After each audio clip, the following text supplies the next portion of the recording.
जसं ते काँग्रेसच्या काळामध्ये एक टोम आलंय, मग काँग्रेसचे लोक गेले आणि मग ते तुमचे भाजपचे लोक आले, त्यांनी पण ते सुरू केलं. अरबी समुद्रामध्ये शिवछत्रपतींचा पुतळा उभारणार.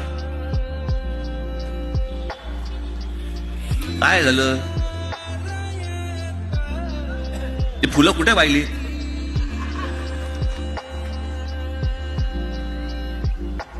मी ते इतकी वर्ष काँग्रेसच्या काळापासून तेव्हापासून सांगतोय, विनाकारण तुम्ही पुतळ्यांवरती पैसे खर्च करू नका. आमच्या शिवछत्रपतींचे खरी स्मारक जर करायचे असतील तर महाराजांचे जेवढे गडकिल्ले आहेत ते उत्तम पूर्वीच्या पद्धतीने उभे करा. आमच्या पुढच्या येणाऱ्या पिढ्यांना कळू देत आमचा राजा काय होता तो.